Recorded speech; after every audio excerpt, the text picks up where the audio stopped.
gardening for wildlife. Sometimes the gardening for wildlife is a bit extreme. But now I feel like, yeah, I'm learning how gardeners are notorious for wanting to tidy things up. We want nice, crisp edges. We want, get rid of all this detritus, the soil. I remember being with my brother one time at a place, and we were looking into the forest, and we both of us said, I can't help myself. I want to tidy up the forest floor. Well, it's the forest floor where things, are born and where they die. And, when the leaves fall on the grass, like for instance, I leave all my leaves. In fact, don't tell my neighbors, but sometimes I go and steal my neighbor's leaves so that, later on I'll take the leaves here and put it on my gardens. So I don't have a classically tidy, beautiful garden, but it's.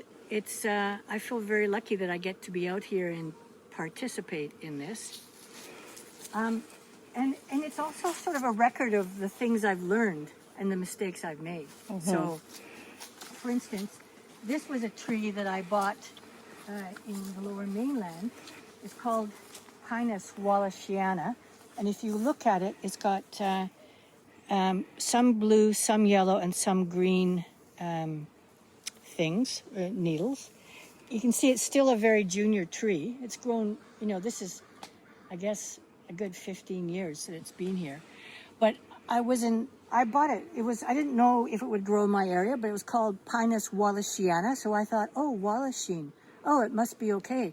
Well, it turns out this is a bit of a tender plant, but it seems to be growing, and thanks to climate change, I guess it'll survive.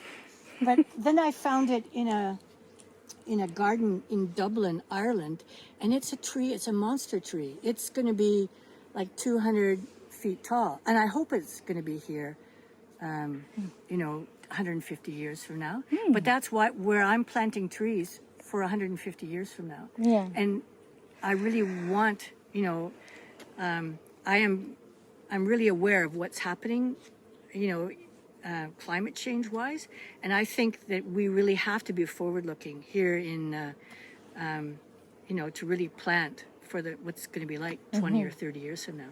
Okay. And I also have I want to show you this part. People say, what a messy garden. That's terrible. So this was full of pollinators. This is, I think it's a bird cherry. It's a native cherry. But it'll have berries on it, which will feed the birds later on. But it was full of pollinators. I think they've all gone to the crabapple tree. And that's the other thing about gardening or planting pollinator gardens, you have to have something for them all year long. And then I have, so this is Saskatoon, and you can see that later on I'll have all kinds of Saskatoon berries, which are delicious. And this is what grows in the hills. So this is the kind of thing I would love to see, planted in downtown. Is something for the birds and the pollinators, and people could pick those berries when they come as well. And as you were saying, that the First Nations people have known how to live here, and this is one of their food crops. And I really believe that we should be learning from our First Nations people about what grows here, how to survive, because. Indubitably, things are going to get tougher. We think things are tough now. Wait for climate change to really kick in. Wait for us to have no water. So, it's a bit of a mess. Sometimes I say that, that the best part of my garden is the garden next door. But it is I'm lucky to live in a place where I get to just putter. It's not necessarily pretty, but it's of great solace and entertainment to me.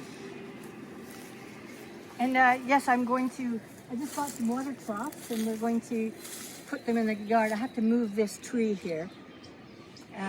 This was last year. I bought these, but they're exotics. I had never seen a pollinator, anything on it, where I see tons of, I think this is called Exorbia.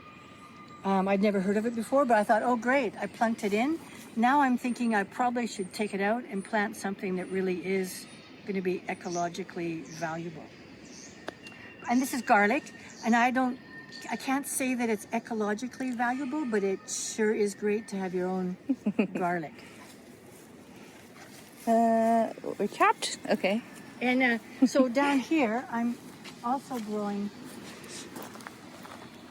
So this is a hillside that doesn't get water, and I'm trying to grow. You can see that there's cactus and sedums down there. So it's supposed to be a low water garden.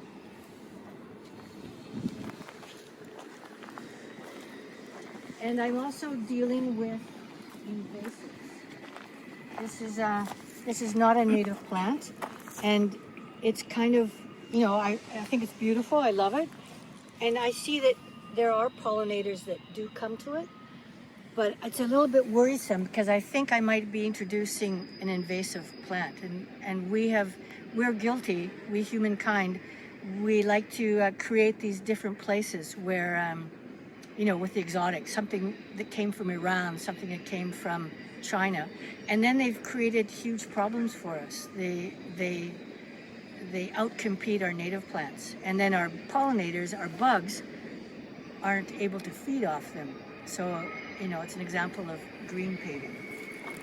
I'm also leaving piles of wood around because it turns out that piles of wood are attractive both to birds for shelter and for pollinators. So I'm learning I am lazy, but I am learning just to let things relax a bit. I've been telling you about Doug Tallamy, who's, I guess, my guru. He founded this idea of, homegrown national park. The fact that, for us to combat the biodiversity loss, we have to turn part of our cultivated gardens back to the wild, so that birds and pollinators, snakes, whatever, can have a place to live.